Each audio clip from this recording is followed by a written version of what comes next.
कहानी जो आज दिख रही है यानी न्यूयॉर्क के नए मेयर जोहरान ममदानी के जीतने की कहानी आज से दशकों पहले लिखी जानी शुरू हो चुकी थी, लेकिन अब न्यूयॉर्क और बाकी दुनिया के लोगों को अब समझ में आने लगी है। दरअसल आज से 2 से 3 दशक पहले अमेरिका में शरणार्थी बनकर आए मुस्लिम अब वहां के राजनीति को प्रभावित ही नहीं बल्कि उस पर राज करने लगे। अब वो इतनी संख्या में हो चुके हैं कि उनके मत यानी वोट से सरकारों का निर्णय बदलने लगा है। सत्ता की चाबी अब वहां के असली नागरिकों यानी अमीरों के हाथ में नहीं रह गई है। जो मुस्लिम शरणार्थी बनकर आए थे वो और उनके मासूम बच्चे अब बड़े होकर मतदान बन चुके हैं, जिसका नतीजा आप न्यूयॉर्क शहर के चुनाव परिणाम को देखकर समझ सकते हैं। अमेरिकी बहुसंख्यक होने के बावजूद जोहरान ममदानी को नहीं हरा सके भाई। इसका मतलब आप समझ रहे हो, वही जो आए दिन राहुल गांधी कहा करते हैं कि जिसकी जितनी आबादी उसकी उतनी हिस्सेदारी। मतलब आने वाले कुछ दिनों में न्यूयॉर्क और बाकी अमेरिकी शहरों पर मुस्लिमों का कब्जा होने वाला है। जिस तरह भारत में आज हमारा विपक्ष यहां के असली लोगों को जातियों में बांटकर और एक मजहब विशेष के पूरे वोट बैंक के जरिए सत्ता पाना चाहता है, ठीक उसी तरह न्यूयॉर्क में भी वहां के लोगों की डेमोक्रेटिक और रिपब्लिकन में बांटकर और मुस्लिम को एक मुश्त वोट पाकर न्यूयॉर्क का मेयर अब वो बन गया है। कहने को तो मीडिया से उसे भारतवर्षी मूल का बताया जा रहा है, लेकिन उसकी सोच हमेशा भारत विरोधी रही है, हिंदू विरोधी ही रही है। अब हम जोहरान ममदानी के हिंदू विरोध का चेहरा बेनकाब करने वाले हैं। ये तस्वीरें देखिए और समझिए जिस डर और आशंका को हम जाहिर कर रहे हैं कि आने वाले दिनों में न्यूयॉर्क का भी यही हाल होने वाला है। आपको बता दें कि ये जो तस्वीर अब आप स्क्रीन पर देख सकते हैं ये ब्रिटेन के सबसे विकसित शहर यानी कैपिटल लंदन की है, जहां बुरके में मुस्लिम महिलाओं की भीड़ सड़क पर मार्च कर रही है और अपनी शक्ति प्रदर्शन कर रही है। ये भीड़ देखकर आपको कैसा लगा? लंदन की कल्पना क्या आपने कभी ऐसी की थी कि लंदन ऐसा दिखेगा? नहीं की होगी, लेकिन आज वो सच होता जा रहा है भाई। कल न्यूयॉर्क भी ऐसे ही दिखने वाला है। बस आप देखते रहिए दारुल इस्लाम कैसे काबिज हो रहा है। ये तस्वीर इसलिए आपको दिखाना जरूरी है, इसलिए आपको दिखा रहा हूं क्योंकि वहां का मेयर 10 साल से मुस्लिम ही है। तो अब समझ लो वहां के कानून और एडमिनिस्ट्रेशन पर किसका कब्जा होगा, किसकी वहां पर यह की गई होगी, तरफदारी किसकी की जा रही होगी। यह आप तस्वीरों के माध्यम से समझने की कोशिश कीजिए। देखिए संख्या देखिए। कभी आपने फिल्मों में लंदन को लंदन ब्रिज के द्वारा इमेजिन किया होगा कि कभी वहां जाएंगे तो लंदन के ब्रिज पे घूमेंगे, वहां फोटो लेंगे, गोरे लोगों से मिलने का प्रयास करेंगे, लेकिन असलियत में अब आप जाएंगे तो आपको ये बुर्का नशी महिलाएं सड़कों पर प्रोटेस्ट करती हुई मिलेंगी।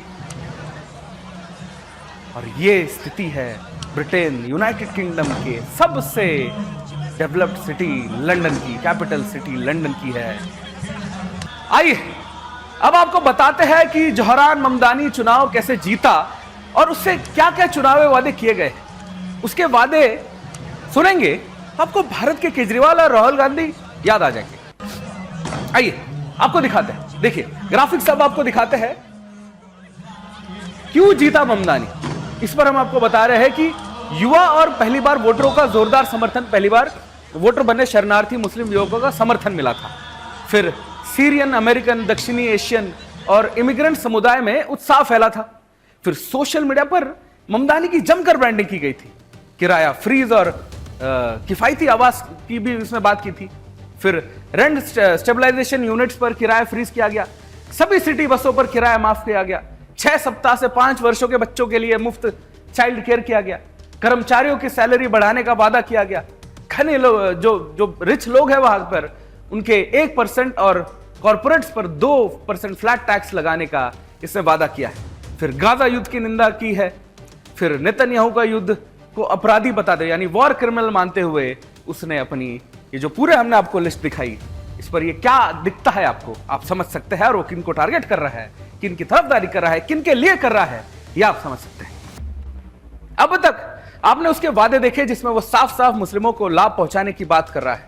तो शरणार्थी बनकर गए थे वो अमीर तो बन गए, लेकिन उतने अमीर नहीं बने। इसलिए वो अमेरिकी अमीरों पर और व्यापारियों पर 1 से 2% टैक्स ज्यादा लगाने का वादा करके आया है। उनके इस वादे को विशेषज्ञों ने खतरनाक बताया है और कहा कि इससे न्यूयॉर्क शहर उसके जो अमीर है वो खाली हो जाएगा, यानी जो बिलियनियर्स कैपिटल कहा जाता है न्यूयॉर्क को, वो न्यूयॉर्क नहीं रहेगा। अब यह ममदानी सिर्फ अमेरिकियों का विरोधी नहीं है, बल्कि घोर हिंदू विरोधी होने के साथ साथ भारत विरोधी भी है। आइए अब आपको भारत और हिंदुओं से घृणा उसकी दिखाते हैं। देखिए, ग्राफिक्स के माध्यम से देखिए। सबसे पहले उसने मोदी को युद्ध अपराधी कहा और भारत को अल्पसंख्यक विरोधी बताया। मोदी सरकार को मुस्लिम विरोधी और सांप्रदायिक हिंसा का दोषी ठहराया। गुजरात में मुस्लिम का सफाया होने का दावा किया। सिख समुदाय के खिलाफ हिंसा का आरोप लगाया। ममदानी हिंदुओं को फांसीवादी बोलता है। फिर उसके बाद उसने हमारे आपके रामलला के श्री राम मंदिर पर जो उनका शिलान्यास हुआ था, इसका विरोध किया। फिर अगस्त 2020 में टाइम्स स्क्वायर में राम मंदिर निर्माण के खिलाफ प्रदर्शन भी किया। फिर प्रदर्शनकारियों ने हिंदू हरामी है ऐसे नारे लगाए थे। भगवान राम के खिलाफ अपशब्द कहे थे। न्यूयॉर्क में पहले हिंदू अमेरिकी विधायक पर हमला किया था। फिर हिंदू फांसीवादी की कठपुतली कहा। फिर ममदानी ने हिंदुओं को असत्य चोर कहा। सीएए एनआरसी विरोध में उसने मीरा नायर के साथ शामिल हुआ था। तो ये उसकी जो हरकतें हैं, ये क्या दर्शाती है, ये हमें आपको बताने की आवश्यकता नहीं है। दोस्तों, आपने हिंदुओं के खिलाफ इसके मन में कितना जहर भरा है वो तो अब देख लिया। अब आपको दिखाते हैं कि इसके चुनाव जीतने के बाद वहां के शरणार्थी मुस्लिम और घुसपैठिए मुस्लिमों में कितनी खुशी है।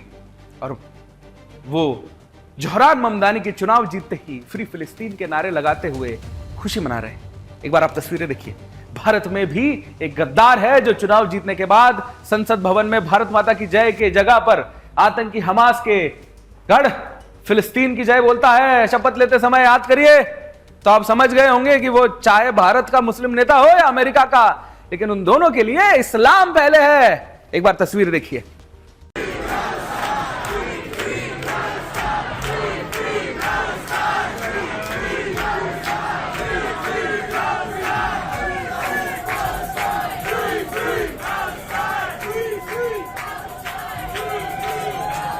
आपको हिंदुओं से घृणा करने वाला और हमारे प्रधानमंत्री को गाली देने वाला, भगवान राम मंदिर का अपमान करने वाला जोहरान ममदानी का वो भाषण भी सुनाते हैं, जिससे आपको न्यूयॉर्क के भविष्य की कल्पना करने में थोड़ी और मदद मिलेगी। देखिए।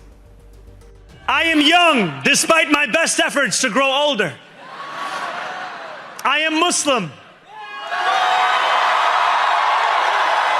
I am a democratic socialist. And most damning of all, I refuse to apologize for any of this.